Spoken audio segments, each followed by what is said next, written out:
do we need absolute truth? And when I say absolute truth, I mean this: a shared foundation, a shared building block from which to address some questions that we have, to answer some questions that we have. Do we need that? Not just is it out there, but do we need it? Let me give some thoughts around that. Do we need it? Is that kind of foundation, is that kind of rationale needed?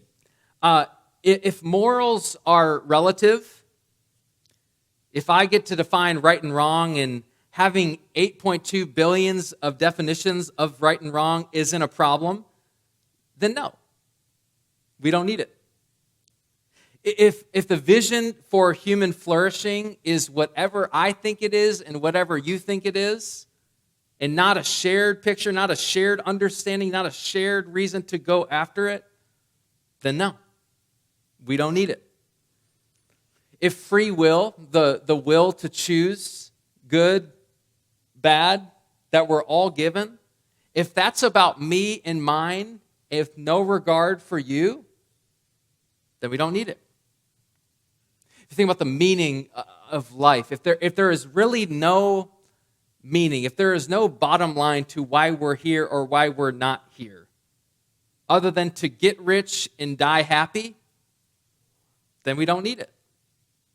We don't need a foundation. We don't need a common roadmap. We don't need a common source of truth that is absolute, that is firm, is unshakable. And if these are the places, the destinations that it's best for our world to head down, then we don't need it. We don't need it. But I think we would all agree, with one click on a news channel or one swipe of social media, that trajectory, that those destinations are not the best place for our world to head into. My assumption is you're in a place like this because you believe something different could and should be true. So, if we need a moral law, an internal law, no one has to tell us. We know what is right and wrong. That is objective and just and true. If we need that, then we might need a common compass. We might need a common foundation. If human flourishing means peace and diversity and stewardship and love for one another, then we might need it. If our free will can be used and aimed at loving ourselves and loving other people in a healthy way, if meaning and purpose is supposed to benefit other people in a way that's not just about consumption and pleasure, then yes, we need a common foundation. And before we talk about the questions we have more specifically, or the wonders we have, or the things we want to put our faith and our trust in, we got to just say, what is truth?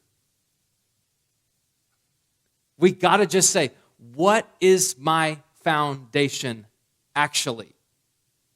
Not just what do I think is the right answer. Not just what do I think on paper I should answer, but what actually is truth and what is my source of truth? What could that look like? I want to just define truth as three things for us. If you think about something being true, think about something being true for the world or for yourself or about God and how He created us to live. For something to be true, it has to be three things. One, it has to be objective. It has to be objective. And by objective, I mean unbiased. It's not an opinion. It's not a feeling, right? Like, I woke up today grumpy, so God must be not happy with me, or He must not be good. That's not objective. It's got to be supported by reality. It needs to be objective. Number two, truth has to be universal. For something to be true, it has to be true than more than just Joel Gorvet in Grand Rapids, Michigan on January 4th, 2026. It's got to be more than that. It's got to be broader than that. It has to be universal, beyond just one place or perspective. For something to be true, it's got to be objective. It's got to be universal. And the third, it's got to be constant. It's got to be constant.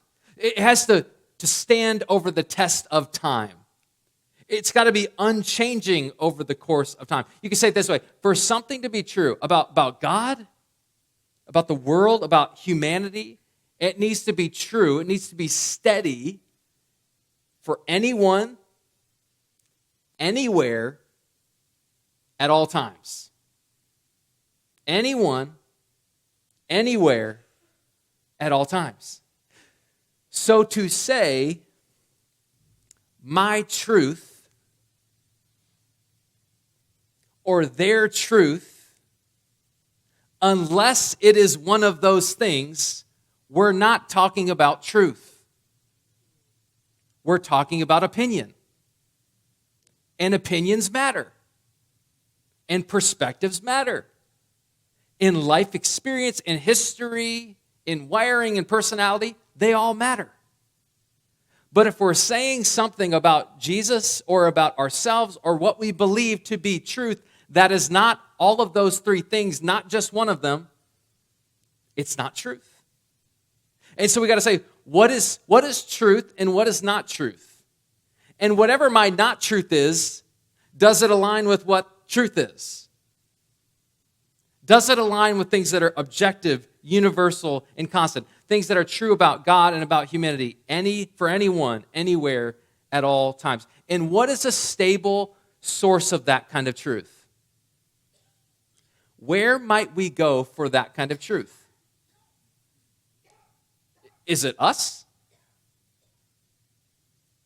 Is it my perspectives, my feelings?